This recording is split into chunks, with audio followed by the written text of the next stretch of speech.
38 வயதாகும் ரோஹித் சர்மா அவர்கள் 2013ஆம் ஆண்டுல ஓபனராக ஆட ஆரம்பிச்சாரு. பிறகு தொடர்ச்சியாக பெரிய தாக்கத்தை ஏற்படுத்தி தவிர்க்க முடியாத வீரராக உருவெடுத்தாரு. தோனிக்கு விராட் கோலி இருந்தது போல விராட் கோலி ஓய்வு அறிவித்த பிறகு உடனே ரோஹித் சர்மாவிற்கு கேப்டன் பதவி தேடி வந்தது. இந்த நிலையில T20 உலக கோப்பை 2026 தொடர்ல கோப்பையை வென்று கொடுத்த உடனே T20 ஃபார்மட்ல இருந்து ஓய்வு அறிவிச்சாரு. இதனைத் தொடர்ந்து சமீபத்துல இங்கிலாந்து டெஸ்ட் தொடருக்கான இந்திய அணி தேர்வு வந்த சமயங்கள்ல கூட டெஸ்ட் ஃபார்மட்ல இருந்து ஓய்வு அறிவிச்சாரு. இந்த நிலையில அக்டோபர் 19ஆம் தேதி முதல் துவங்கும் ஆஸ்திரேலிய அணிக்கு எதிரான 3 போட்டிகள் கொண்ட ஒருநாள் தொடர் தான் ரோஹித் சர்மா அவர்களுக்கு கடைசி சர்வதேச தொடராக இருக்கும் அப்படின்ற தகவல் வெளியாகி இருக்கா. கடைசி போட்டி சிட்னில நடைபெறும் அப்படின்னு சொல்லப்படுது.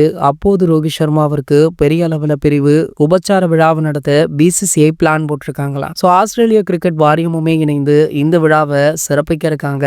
இது ஒரு பக்கம் இருக்க, இந்தியா ஆஸ்திரேலியாவுடன் மோதவல்ல இந்த ODIக்கான 15 வீரர்கள் கொண்ட பட்டியலை BCCI வெளியிட இருக்காங்களா. இந்த அணியில நம்ம ஸ்ரேயஸ் அவர்கள் இடம்பெற அதிக வாய்ப்பு இருப்பதாக சொல்லப்படுது. ஆசிய கோப்பையிலே ரசிகர்கள் அவர் எதிர்பார்த்தாங்க. ஆனா எதிர்பாராத விதமாக அவர் அந்த பட்டியலில் இடம்பெறல. அவர் இந்த 3 போட்டிகளில் கலந்து கொள்வார் அப்படின்னு சொல்லப்படுது. அப்படி ஸ்ரேயஸ் ஐயர் விளையாடும் பட்சத்துல அவர் இந்திய அணியை வழிநடத்த அதிகப்படியான வாய்ப்புகளுமே இருக்கா. இது போன்ற கிரிக்கெட் செய்திகளை பற்றி நீங்க உடனே தெரிஞ்சுக்க நம்ம சேனலை மறக்காம சப்ஸ்கிரைப் பண்ணிக்கோங்க.